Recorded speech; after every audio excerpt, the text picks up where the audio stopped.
your expectations versus reality will become or could become the cause of and the root of any suffering that you experience in relation to these relationships.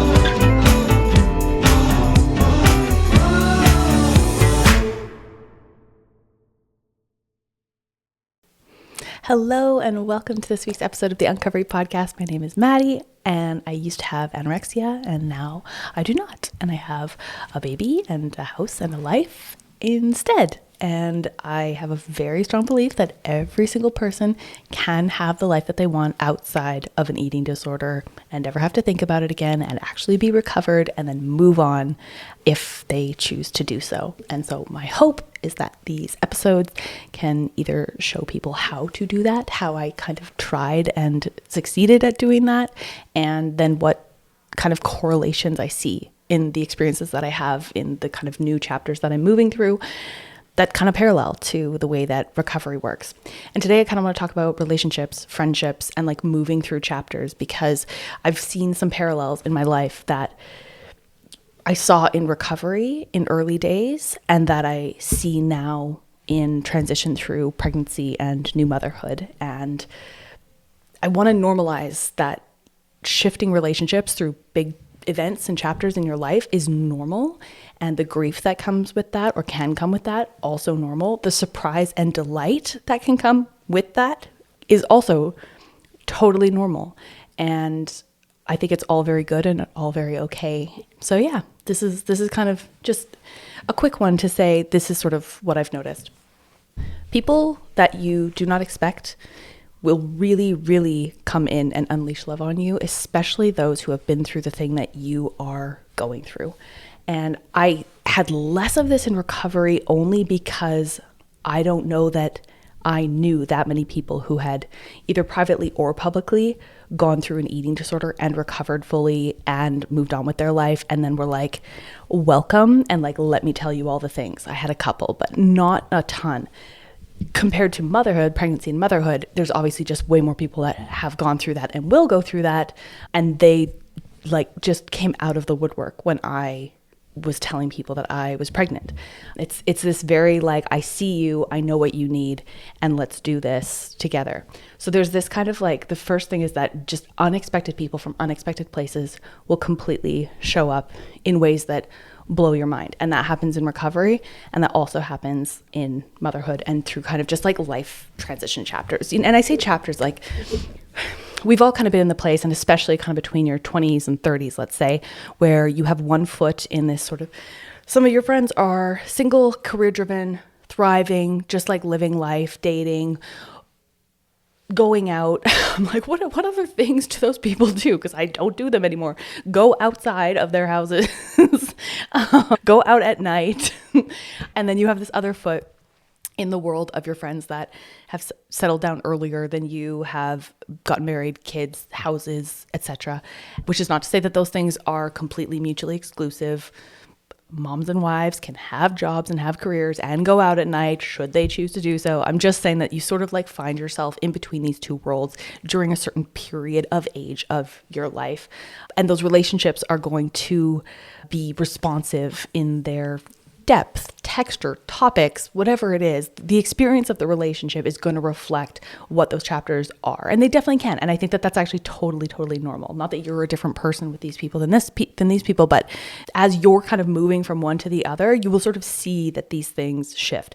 And in recovery, you will see the exact same thing happen, but in a slightly different way, where when you are ill, you may actually be surrounded by people that are also ill. Like that can happen. I don't think this was kind of the case for me, where I had, friends that we encouraged each other in our eating disorders and things like that. That can definitely happen for people.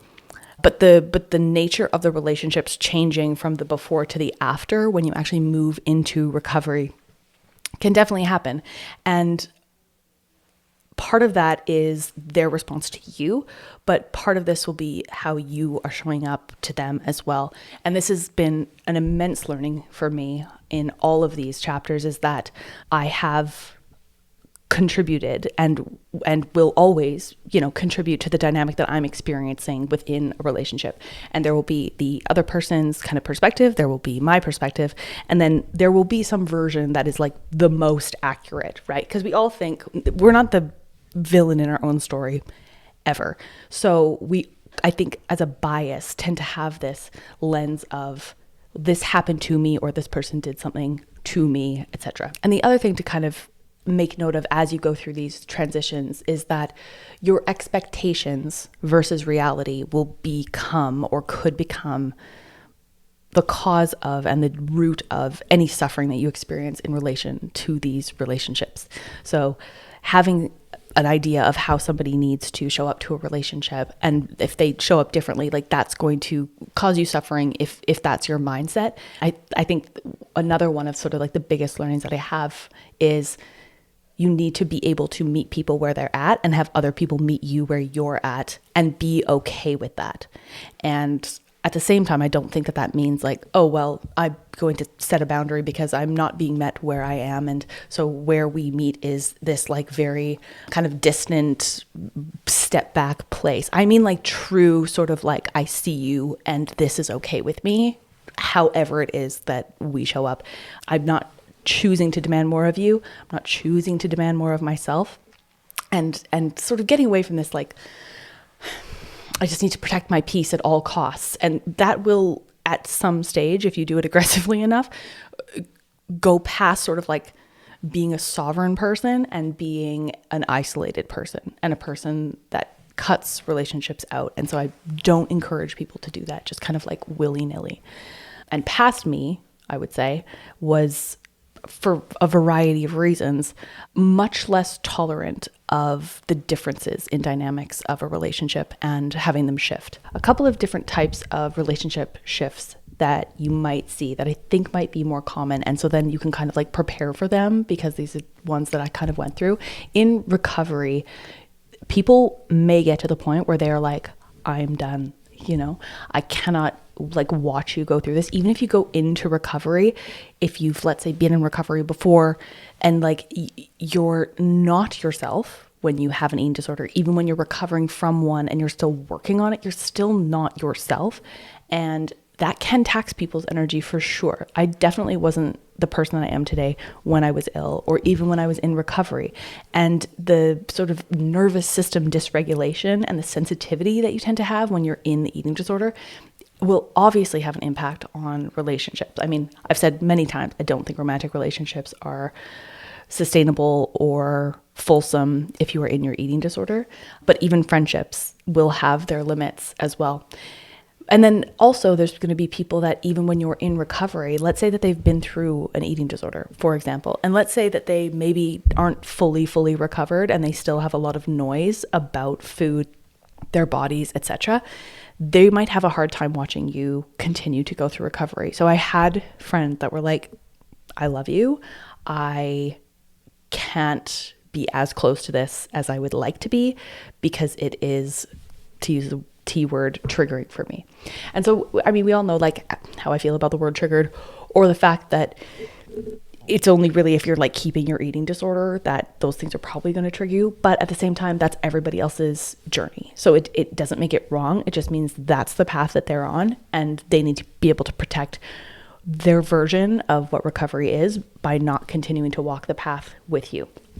And that's okay, but that's something that can definitely happen. And so if somebody's going through recovery and they're watching sort of people pull back, it could be a variety of things. It could be that you're actually being kind of an asshole because your eating disorder is so loud. It could be that they're finding it brings stuff up for them to watch you kind of go through it, or they're like just completely sort of exhausted and depleted of it. And all of those are potentially going to happen, and all of them are totally fine. There's nothing that you can really do about that except for the asshole one where you can like try really hard to be a good person. I think what I regret about being in my eating disorder and how I was in recovery even is just my like sensitivity to certain things that then would cause me to, I would say like react in ways that today I wouldn't.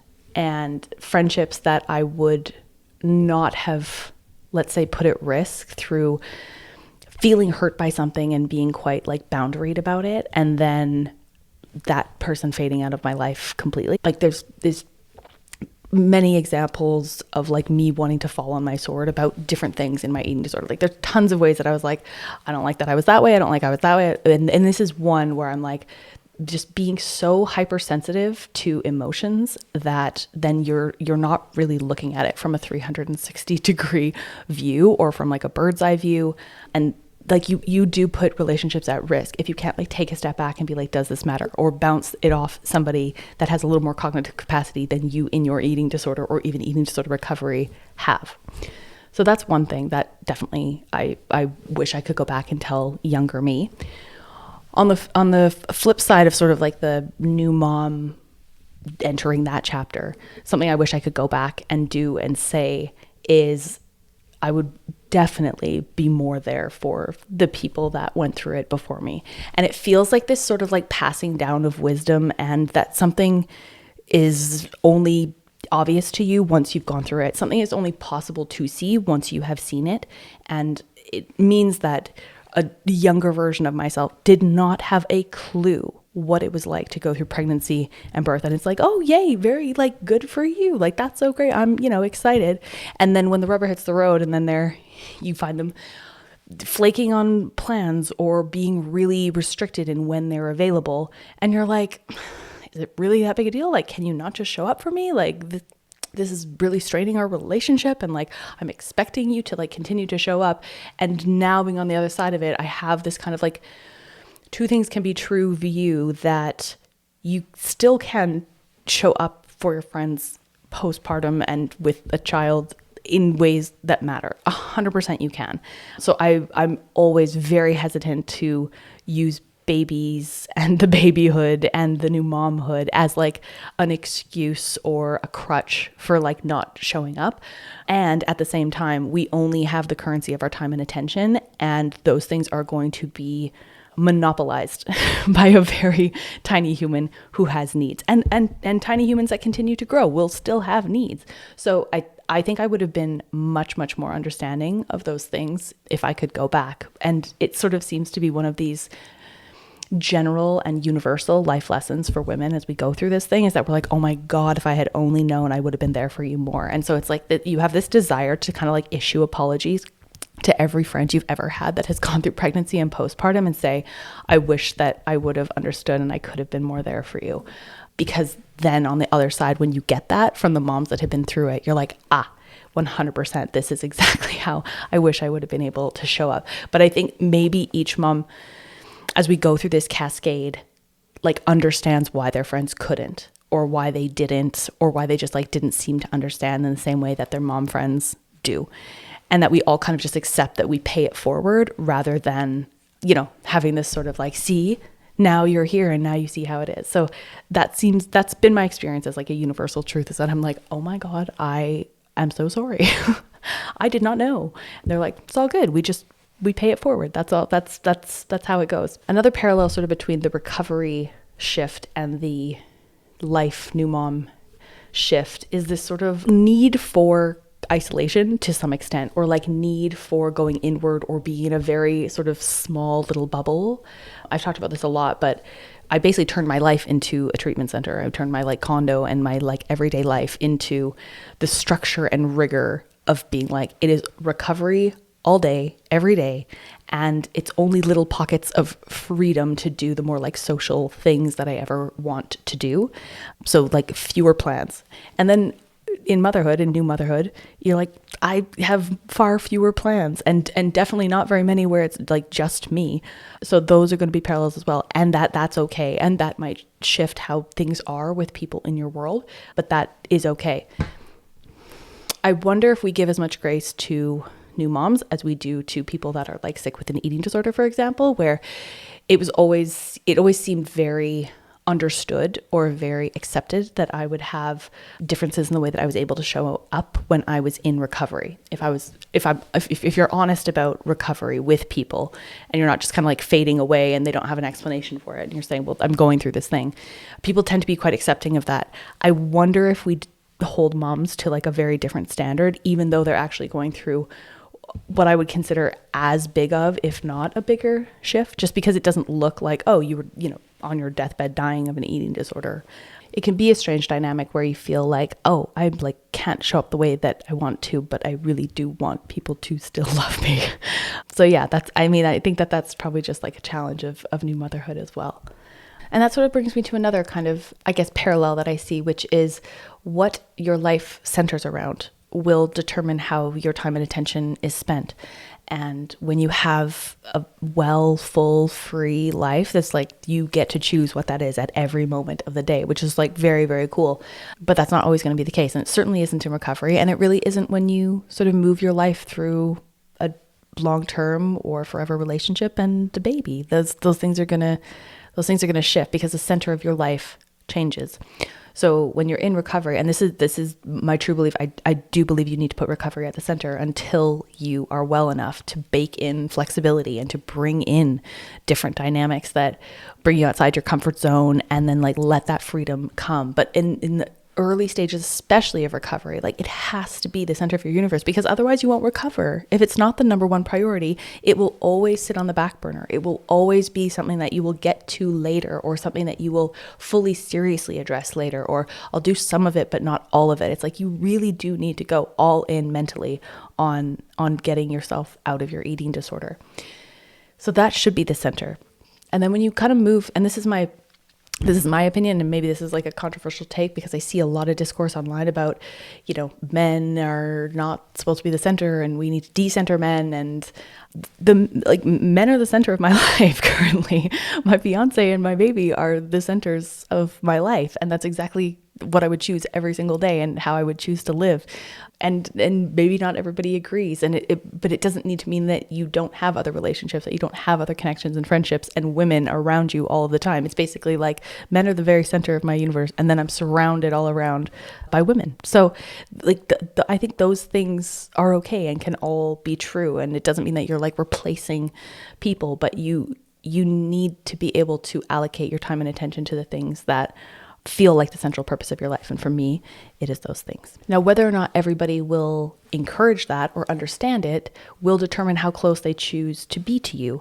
And you can also choose how close you want to be to them as well. But I've found it very powerful to sort of like let things and relationships organically shift in recent years of my life.